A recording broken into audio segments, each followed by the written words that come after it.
제가 바이러스 코로나에 확진되어서 또 심려를 끼쳐드린 것 같아서 너무나 송구스럽습니다. 작년에 제가 이 코로나에 확진된 어떤 분하고 마스크를 벗고 이야기를 했는데도 저는 괜찮았습니다. 그래서 나는 괜찮다. 나는 내 면역력이 어느 정도 괜찮구나 이런 생각을 했는데 이번에는 제 면역력이 이 코로나 바이러스에 져가지고 이게 딱 지니까 뭔가에 꽉 이게 잡히는 것처럼 이렇게 이 몸이 굉장히 괴롭고 힘들더라고요. 그러니까 이게 지면 안 되는데 일단 지니까 이게 굉장히 힘들더라고요. 그래도 또 제가 이렇게 또 그 아픈 격리 중에 또 이렇게 감동되는 게 당신에게는 우리가 있습니다 하는 메시지를 계속 주시더라고요. 그래서 그게 또 큰 힘이 됐고 또 저한테는 위안이 되었습니다. 참 감사드립니다. 그러니까 이 전쟁, 이 싸움, 손자병법에 우리가 예전에 그 손자병법이라는 책이 참 이 사람들한테 많이 읽혔는데 그 보면 세상의 승리는 싸우지 않고 이기는 것이라고 하지 않습니까? 그런데 이 피할 수 없는 전쟁들이 있습니다. 피할 수 없다면 반드시 이겨야 되는 거예요. 그래서 성경의 계시록에도 보면 계시록은 이 마지막 때를 우리에게 보여주는 그림들인데 거기서 이기는 자에 대한 말씀들이 나옵니다. 그러니까 성경에서도 이겨야 된다는 거죠. 지면 국물도 없다는 거. 반드시 우리의 신앙생활에서 우리가 승리해야 되는데 이게 졌다는 거, 그리고 마지막 날에 우리가 졌다는, 패배자가 되었다는 것, 그것은 죽음의 권세를 이기신 예수님을 우리가 모셔드리지 않았다는 것.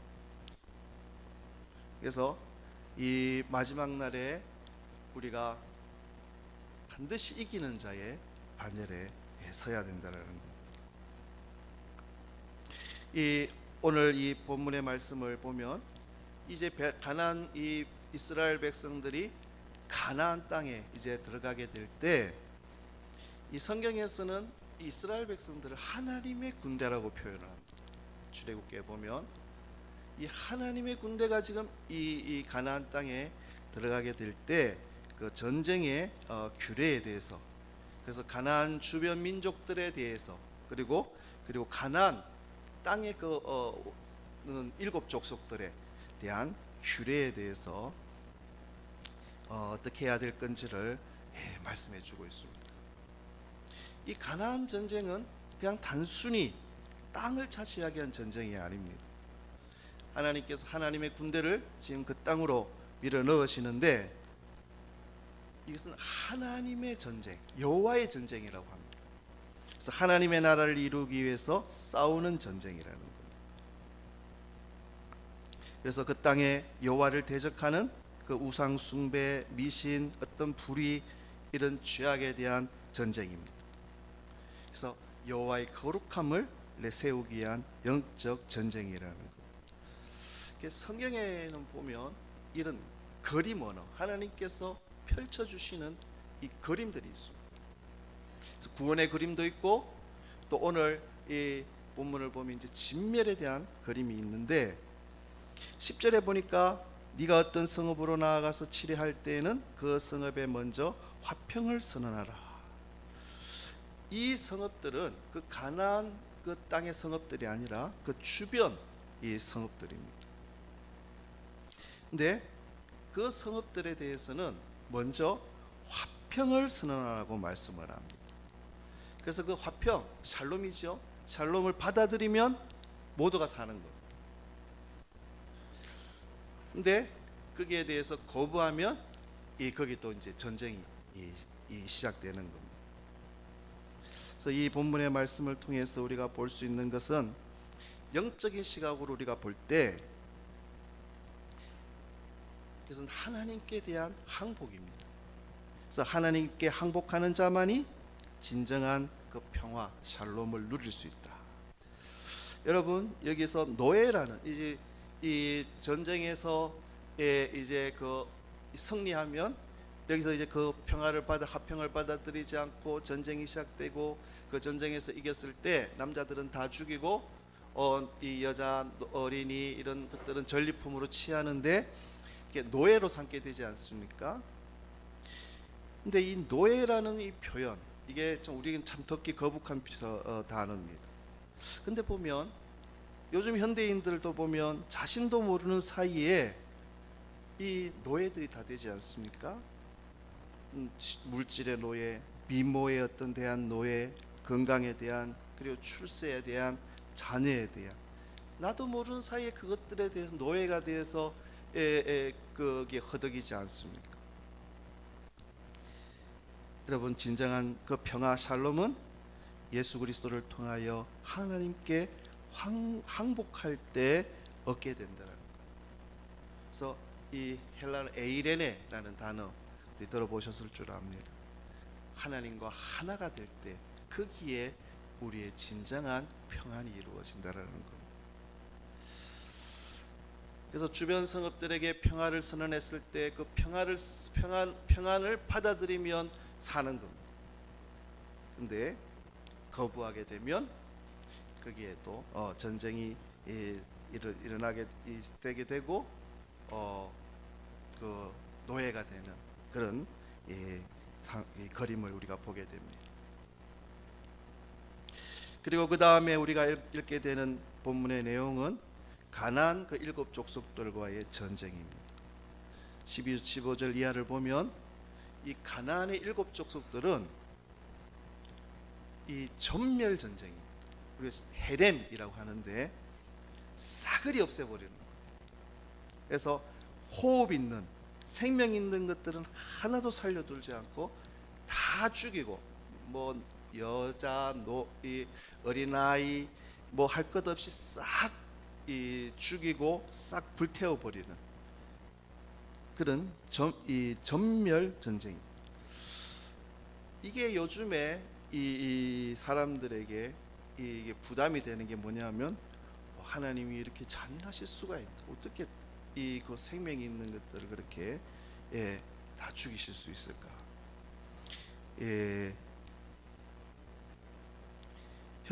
현대인의 눈으로 보면 우리가 그렇게 생각할 수 있습니다. 그러나 그 당시에 전쟁 상황이 이런 일들이 동일하게 이루어졌다라는 것.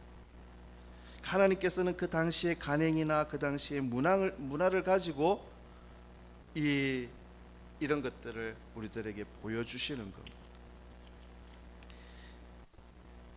그래서 아까도 말씀드렸듯이 그림 언어, 픽처 랭귀지라 그러죠. 하나님께서 이 성경의 그 곳곳마다 이 그림 언어를 통해서 우리들에게 알려주시는 게 있습니다. 여러분, 홍해가 갈라지는 거, 여러분 어떻게 바다가 갈라지겠습니까? 근데 그 백성들 앞에 홍해가 갈라집니다. 구원의 언어 아닙니까? 그리고 요단강에 발을 디뎠을 때 그 강이 멈춥니다. 그리고 그 여리고성을 그냥 뺑뺑 돌게만 했는데 그 여리고성이 무너집니다.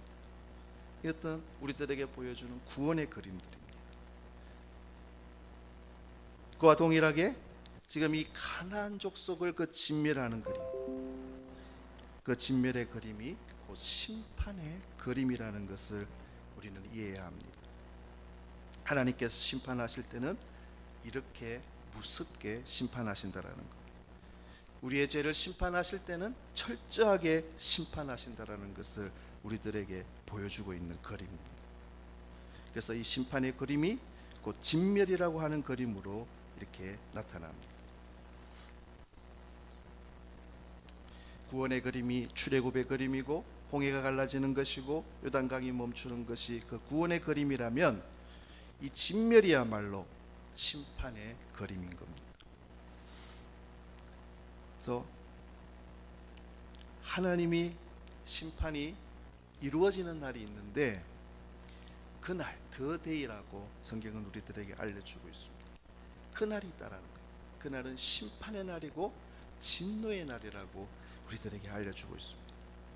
여러분, 우리는 하나님은 한없는 사랑의 하나님이시고 한없는 사랑의 하나님이시고 좋으신 하나님이시고 그 인자가 끝이 없으신 하나님이십니다. 그렇다고 우리는 하나님을 만만하게 보아서는 안 된다라는 겁니다. 하나님께서 보자 하시니까 보자기 같이 보면 안 된다라는 거예요. 하나님이 그냥 가만히 계시니까 가만히로 봐서는 안 된다라는 거예요. 하나님이 참고 참으시니까 참기름으로 보면 안 된다라는 거예요. 여러분, 이 진미라이라고 하는 것, 그것이 하나님의 공의의 기준이 얼마나 엄정한지를 우리에게 가르쳐주는 이 그림 언어, 이것이 오늘 본문의 말씀입니다. 예수님은 구세주로 이 땅에 오셨습니다. 근데 그 예수님이 다시 재림주로 오실 때는 심판주로 오신다라는 거예요.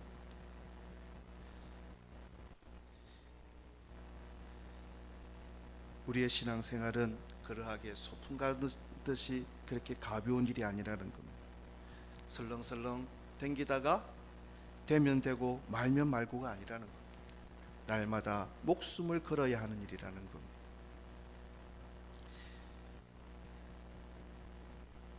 내 안에 죄에 대해서 진멸전을 치러야 한다는 것을 우리는 오늘 본문을 통해서 우리는 기억해야 합니다. 여러분, 그 전쟁 얼마나 끔찍한 일입니까? 전쟁이 아름다웠다고는 우리는 말할 수 없습니다. 지금 우크라이나 전쟁 우리가 TV로 보더라도 그 참혹한 상이 다 우리들에게 전해지지 않지 않습니까? 그냥 보여주는데도 거기에는 파괴가 있고 죽음이 있고 참혹함이 있고 살상이 있고, 여러분 한번 생각해 보십시오. 거리마다 곳곳마다 시체가 쌓여 있다라는 그 모습, 얼마나 끔찍하고 무서운 현상입니까?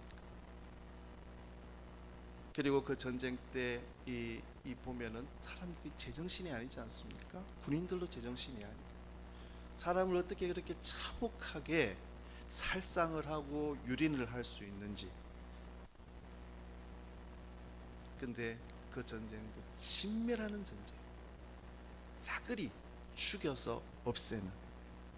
여러분, 우리 그 모습을 볼 때 심판받는다라는 것이 얼마나 무섭고 두려운 것인지를 우리는 깨달아야 한다는 겁니다. 18절을 보면 그들이 그 신들에게 하는 모든 가증한 일을 너희에게 가르쳐 본받게 하여 너희가 너희 하나님 여호와께 범죄하게 할까 함이니라. 진멸의 목적은 너희들이 죄의 모양이라도 남겨두면 반드시 하나님을 떠나게 되기 때문에 그렇다라는 겁니다. 여러분, 작은 것도 작은 죄도 소홀히 하면 안 된다라는 겁니다. 그 작은 것 때문에 우리의 신앙 전체가 무너지게 된다는 겁니다. 여러분, 이 무너지기 시작하면, 이 무너지고 나면 어디서 무너졌는지도 우리는 모릅니다. 그렇기 때문에 우리는 죽기 살기로 이 신앙의 길을 가야 된다라는 겁니다. 우리 안에 어떤 죄의 모양이라도 용납되거나 하면 그것이 어느 사이인가 눈덩이처럼 불어나서 뭉게구름이 일어나듯이 일어나서 우리의 신앙 전체를 천박한 신앙, 값싼 신앙으로 만들어 버린다라는 겁니다. 그래서 오늘 진멸하라 하는 것은 그것을 남겨두게 되면 너희들에게 그게 올무가 되고 가시가 되어서 너희들의 신앙 전체를 빗나가게 한다라는 겁니다. 그러하기에 내 죄악에 대해서는 절대로 그냥 타협하거나 화평해서는 아니 된다는 겁니다.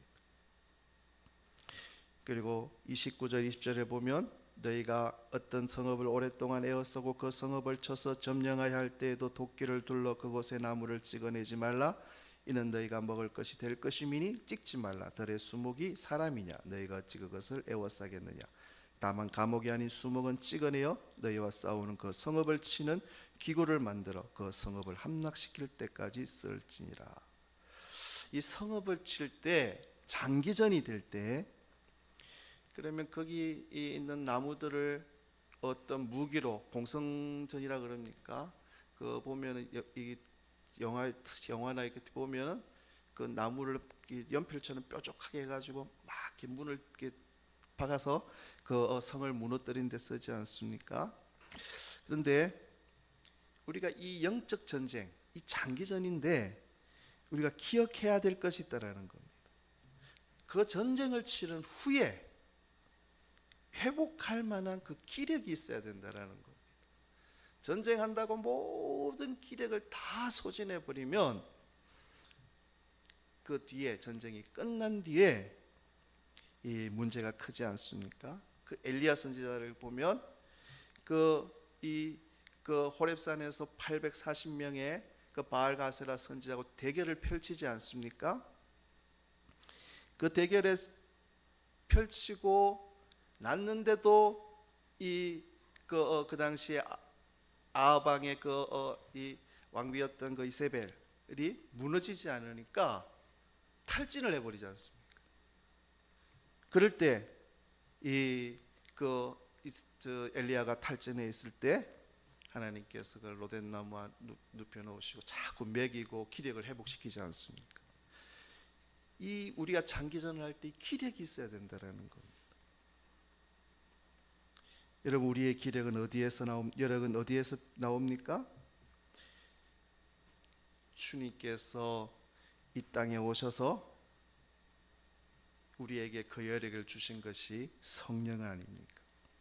성령을 보내주셔서 우리는 소진되더라도 소진되지 않는 우리 안에서 생수의 강이 흘러넘치게 하셨습니다. 그런 에너지는 이 성령을 통해서 우리에게 주어지는 겁니다. 전쟁에는 힘이 있어야 됩니다. 그리고 그 전쟁이 끝났을 때도 다시 회복할 수 있는 여력이 있어야 됩니다. 우리도 영적 싸움 가운데 소진됐을 때 우리에게 채워지는 그것은 성령으로 통해서 우리에게 채워지는 겁니다. 오늘 이 본문 말씀을 통해서 우리 안에 죄는 진멸하고 그래서 하나님 마음에 합한 자로 또 승리자로 이기는 자로 하나님께서 우리들에게 이제 마지막 주시는 날 있지 않습니까? 계속 경고하십니다. 돌아와라, 돌아와라. 여러분, 방주가 100년 동안 100년을 넘게 지었습니다. 근데 그 방주의 문이 닫히는 날이 있었다라는 거. 하나님의 은혜가 한없이 우리들에게 주어졌지만 더 이상 돌아올 가능성이 없을 때 이제 구원의 문은 닫혀버린다라는 겁니다. 때는 더 이상의 여지가 없이 아주 준엄한 그 심판의 날을 우리는 맞이하게 됩니다.